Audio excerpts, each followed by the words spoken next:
Assalamualaikum warahmatullahi wabarakatuh. Ya, baik, akan saya sampaikan cara mengisi kuesioner penelitian pembelajaran jarak jauh. Untuk langkah pertama, kalian tuliskan atau kalian copy pastekan di browser ya alamat kuesionernya yang menggunakan Bitly. Kalian tulis di browser, kemudian tampilannya seperti ini. Seperti ini tampilannya, kuesioner penelitian pembelajaran jarak jauh, hubungan antara keterlibatan siswa dengan persepsi keberhasilan siswa dalam pembelajaran online di SMK Negeri 1 Kalikondang, Purbalingga. Selamat pagi, siang, sore, atau malam. Saya Pandit Pamungkas, guru SMK Negeri 1 Kalikondang, Purbalingga, dalam rangka untuk melakukan penelitian tentang hubungan antara keterlibatan siswa dengan persepsi keberhasilan siswa dalam pembelajaran online di SMK Negeri 1 Kalikondang, Purbalingga. Bapak meminta kesediaan siswa atau siswi kelas 10 SMK Negeri 1 Kalikondang, Purbalingga untuk memberikan tanggapan dari beberapa pernyataan yang Bapak ajukan dalam kuesioner ini. Data responden akan dirahasiakan oleh peneliti dan hanya digunakan untuk kepentingan penelitian dan tidak akan berpengaruh terhadap nilai Anda, serta hanya akan digunakan untuk melihat hubungan antara keterlibatan siswa dalam persepsi keberhasilan siswa dalam pembelajaran online di SMK Negeri 1 Kalikondang, Purbalingga. Untuk petunjuk pengisiannya, nanti ada beberapa pertanyaan, silahkan kalian memilih, pilihlah pernyataan-pernyataan yang ada untuk menyatakan jawaban yang paling tepat menurut Anda. Jadi tidak ada benar salah, menurut kalian sendiri pendapatnya ya. Dari skala-skala nanti yang muncul di setiap pertanyaan, keterangannya yaitu ada 5 skala. Skala 1 sangat tidak setuju, STS, kemudian skala 2 tidak setuju, skala 3 netral, skala 4 setuju, skala 5 sangat setuju. Ya, kemudian setelah tampil seperti ini, kalian pilih berikutnya. Ya. Kemudian setelah tampil berikutnya, kalian pilih sesuai kelasnya masing-masing. 10 mm1, 10 TKR 1, 10 TKR 2, atau 10 TMPO. Silakan dipilih kelasnya masing-masing, karena kalau kalian salah memilih kelas tidak akan muncul nama kalian di pilihan itu. Ini sudah dikelompokkan berdasarkan kelasnya masing-masing. Kemudian setelah itu kalian pilih berikutnya.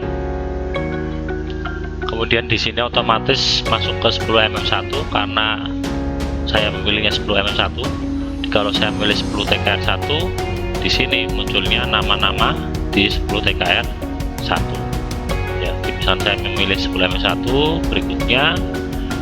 Kemudian saya memilih nama yang ada di sini sesuai dengan nama kalian masing-masing. Misalkan saya pilih yang pertama, Ana Rahmawati, kemudian pilih berikutnya. Nah, di sini sudah muncul pertanyaan yang kategori pertama mengenai keterlibatan siswa. Di pertanyaan umumnya ini, nilai sejauh mana pertanyaan-pertanyaan berikut berlaku untuk Anda. Saya, jadi setiap pertanyaan selalu diawali kata saya ya. Saya yang pertama menerapkan kemampuan berpikir kritis dalam semua kegiatan pembelajaran. Jadi ada istilah berpikir kritis. Berpikir kritis itu ini Mas, Mbak. Jadi di dimensi proses kognitif ada istilah area load sama hot ya. Di berpikir kritis ini ketika kita masuk di area hot ini, ketika kalian menganalisis, mengevaluasi serta mencipta, ini kalian sudah dapat dikatakan melakukan aktivitas yang kritis, berpikir kritis seperti itu. Jadi intinya ketika kalian sudah mampu berpikir kritis dalam semua kegiatan pembelajaran dengan area yang tadi saya sampaikan, kalian berarti memilihnya sangat setuju. Kalau porsinya banyak ya. Jadi misalkan ini ya, jadi kalau kalian sangat tidak setuju ya berarti skalanya 1. Kalau sangat setuju berarti kalian memilihnya angka 5-nya. Jadi ketika kalian berpikir kritisnya maksimal, otomatis kalian memilih yang sangat setuju. Kemudian yang kedua, mengintegrasikan cara pandang saya sendiri ketika saya mempelajari materi pelajaran. Artinya saya yakin ketika kalian belajar sebuah materi pelajaran, kalian memiliki cara pandang sendiri, pemahaman sendiri. Nah, di sini ketika kalian mampu menggabungkan ya, mengintegrasikan dengan bagus, berarti otomatis kalian memilihnya sangat setuju ya. Kemudian yang ketiga, mempersiapkan catatan belajar untuk memahami materi. Ya, jadi ketika kalian mau belajar, kalian mempersiapkan terlebih dahulu ya catatan-catatan yang kalian buat untuk memahami materi tersebut. Kemudian yang keempat, mengaplikasikan apa yang saya pelajari dalam kehidupan nyata. Ketika kalian belajar sebuah materi di sekolah, kalian mampu menerapkannya, mengaplikasinya dalam kehidupan nyata, dalam kehidupan sehari-hari kalian. Jadi ketika kalian maksimal ya, tentunya dijawab dengan yang skor 5. Kemudian yang kelima, berinteraksi dengan pengajar paling tidak seminggu sekali tentang materi. Ketika kalian melakukan interaksi dengan guru paling tidak seminggu sekali tentang materi ya, baik lewat chat, lewat mungkin telepon ya, ataupun yang lain, berinteraksi atau mungkin ketemu langsung dengan gurunya. Cuma dalam kondisi pandemi ini biasanya lewat chat, itu kalian bisa dikatakan skala yang 5 ya, paling enggak seminggu sekali. Kemudian yang keenam, berdiskusi tentang performa akademik dan hal lain yang berhubungan dengan pencapaian akademik dengan guru. Jadi dengan performa ya, penampilan ataupun kemampuan akademik kalian diskusi dengan gurunya ya, terkait dengan pencapaian nilai-nilai yang sudah kalian peroleh. Kemudian yang ketujuh, memperoleh umpan balik dari guru mengenai tugas-tugas yang diberikan. Jadi ketika kalian membuat tugas, mengerjakan tugas, itu dari guru memberikan umpan balik ya, memberikan respon ya, itu apa yang sudah kalian alami selama ini bagaimana. Kalau kalian setuju ya berarti otomatis sangat setuju ya, pilihannya adalah 5. Kemudian yang kedelapan, lebih memahami konsep yang sulit dan isi dengan lebih baik setelah berinteraksi dengan guru. Jadi di pertanyaan sebelumnya, ketika kalian mengalami kesulitan kemudian kalian berinteraksi dengan guru, konsep yang sulit dan isi tadi akan ada perubahan, ada pemahaman yang berubah ya. Jadi setelah konsultasi lebih paham. Kemudian yang ke-9, berkolaborasi dengan teman sebaya dalam hubungan personal maupun kelompok. Ya, berkolaborasi, berdiskusi ya, saling sharing ya, saling memberi, saling menerima. Ketika teman-teman kita ada yang bertanya, ada yang memerlukan penjelasan tentang sebuah materi pelajaran yang sulit ya, demikian sebaliknya, jadi saling memberi dan menerima antara teman-teman sebaya kita, baik secara personal maupun kelompok. Jadi mungkin secara personal cuma 2 orang anak, kalau kelompok dalam kelompok yang besar, jadi 3, 4 atau mungkin 5 anak. Kemudian yang 10, berinteraksi dengan teman sebaya untuk menguasai materi paling tidak seminggu sekali. Jadi kalian ketika mengalami kesulitan, berinteraksi dengan teman-temannya, diskusi ataupun tadi ya, berkolaborasi. Kemudian yang ke-11, menghormati perbedaan teman sebaya. Bagaimana kalian bisa menghormati masing-masing kelebihan, kekurangan ya, perbedaan ini antara teman yang satu dengan teman kalian. Kemudian menghargai, kalau yang nomor 11 menghormati, di yang nomor 12 menghargai. Di dalam kelompok kecil ya, 2 orang ataupun beberapa teman kalian ya, perbedaan itu kalian mampu menghargai, tidak saling mengecek ataupun menghina antara teman yang satu dengan yang lain ya, di dalam perbedaannya. Kemudian yang ke-13, memanfaatkan ruang belajar online untuk berpartisipasi dalam kegiatan pembelajaran ya. Di dalam kondisi pandemi seperti ini, kalian bisa memanfaatkan ya ruang belajar online untuk berpartisipasi dalam kegiatan pembelajaran. Jadi misalnya menggunakan Google Meet ataupun LMS model ya yang sudah kita gunakan, itu kalian bisa gunakan dengan sebaik-baiknya.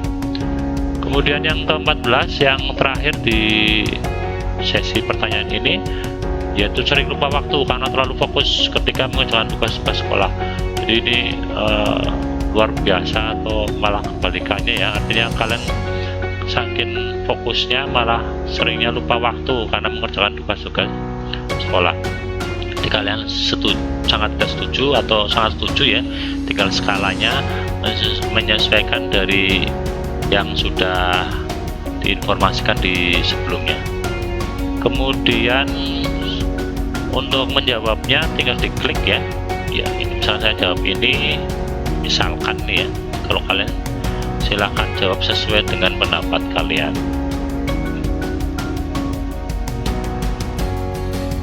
Ini di kelompok yang pertama, kemudian pilih berikutnya ya. Kita masuk di kelompok pertanyaan kedua, yaitu persepsi keberhasilan siswa. Pertanyaan umumnya, nilai sejauh mana Anda merasa puas dari pernyataan berikut. Jadi kalian nilai seberapa kepuasan kalian ya tentang pernyataan-pernyataan berikut, yaitu mengenai keberhasilan akademik siswa dipengaruhi oleh. Jadi apakah pertanyaan-pertanyaan ini tentang kepuasan kalian ya, di pernyataan-pernyataan ini kepuasan kalian seperti apa, dimana keberhasilan akademik siswa itu dipengaruhi oleh pertanyaan-pertanyaan yang akan disampaikan ini ya. Jadi yang pertama memperoleh nilai yang baik. Jadi ketika kalian memperoleh nilai yang baik, keberhasilan akademik siswa dipengaruhi oleh memperoleh nilai yang baik. Jadi ketika kalian memperoleh nilai yang baik dikatakan berhasil gitu ya. Itu kalian setuju apa enggak, atau malah sangat tidak setuju, tinggal kalian jawab.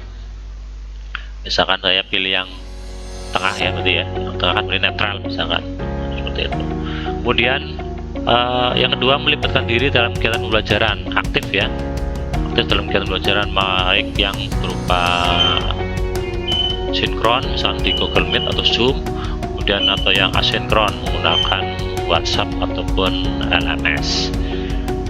Kemudian yang ketiga, berpartisipasi dalam kegiatan yang membantu meningkatkan pemahaman materi pelajaran. Jadi aktivitas kegiatan yang membantu meningkatkan pemahaman materi belajar ya, bisa berupa diskusi ya, ataupun kegiatan-kegiatan tadi yang di pertanyaan sebelumnya, kolaborasi, tanya dengan gurunya ya. Jadi kalian selalu berpartisipasi ya. Apakah pernyataan ini berpengaruh ya di keberhasilan akademik seorang siswa sahabat Detik.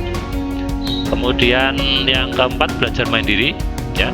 Jadi belajar sendiri, membaca, mengamati video, aktivitas sendiri ya. Apakah dengan belajar mandiri ini mengaruhi keberhasilan seorang peserta didik. Kemudian yang kelima, berinteraksi dengan pengajar ya, dengan guru, baik lewat chat, lewat WA ataupun bahkan lewat telepon atau dalam forum-forum diskusi di LMS ya. Apakah ini berpengaruh ya? Ya. Kemudian berinteraksi dengan sebaya ya, dengan teman kita ya, teman satu kelas atau mungkin teman antar kelas juga bisa ya, dengan teman sebaya kita. Kemudian yang ketujuh, merasa memiliki dalam komunitas belajar online ya.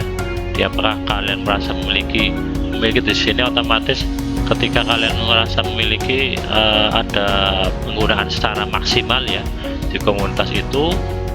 Dan komunitas ini sebenarnya tidak mesti di LMS ya, bisa juga dalam jejaring sosial yang lain, misalkan apa namanya Facebook ya, kalian punya grup yang isinya tentang materi pembelajaran, itu juga bisa dikatakan komunitas belajar online. Jadi kalau anak yang merasa memiliki, otomatis memanfaatkannya secara maksimal. Kemudian memenuhi ekspektasi mata pelajaran, ekspektasi harapan ya. Di apakah kalian sudah memenuhi ekspektasi sebuah mata pelajaran ya, artinya ketika ekspektasi itu sudah terwujud, apakah berhubungan dengan ini keberhasilan akademik ya. Jadi di seorang siswa keberhasilannya dipengaruhi oleh ekspektasi tadi. Kalian setuju apa enggak? tinggal pilih skalanya. Kemudian yang ke-9, termotivasi secara intelektual. Ada dorongan, ada motivasi secara intelektual ya, secara pemikiran, sehingga akan mempengaruhi keberhasilan akademiknya. Kalian setuju atau nggak setuju ya? Kemudian yang ke-10, perasaan pencapaian pribadi. Jadi ada sebuah perasaan keinginan pencapaian pribadi, keinginan pribadi. Ini saya pikir ada hubungannya dengan ekspektasi juga dengan sebuah mata pelajaran. Ini pencapaian ya, ekspektasi pribadi ya, sebuah cita-cita, sebuah keinginan. Kemudian relevansi, yang 11, relevansi tujuan pembelajaran dengan tujuan pribadi. Relevansi berarti hubungan tujuan pembelajaran dengan tujuan pribadi. Ini yang 10 perasaan pencapaian pribadi. Kalau yang 11 ini ada tujuan ketika kalian mempelajari suatu mata pelajaran atau sebuah materi, itu relevansinya bagaimana. Kemudian yang ke-12, puas dengan penyampaian pembelajaran. Jadi ketika kalian puas, otomatis keberhasilan kalian akan berpengaruh ya. Nah, ketika itu kalian setuju, kalian jawab dengan setuju atau sangat setuju. Kemudian yang ke-13, yang terakhir, puas terhadap dukungan yang diberikan untuk mencapai tujuan akademik. Jadi ada sebuah tujuan akademik, dukungan yang kalian buat puas apa enggak. Seperti itu, misalkan saya 3, kemudian setelah itu kalian pilih kirim. Kalau misalkan pengen ngedit lagi, tinggal pilih kembali ya. Tadi ada yang mau saya rubah misalkan seperti itu yang di kelompok pertama ya, jadi nggak hilang, jawaban sebelumnya nggak hilang. Kemudian kalian ke berikutnya lagi ya, dan semua pertanyaan ini harus kalian jawab. Kalau ada yang nggak dijawab, nggak bisa lanjut di proses selanjutnya. Setelah semuanya selesai, kalian pilih kirim ya.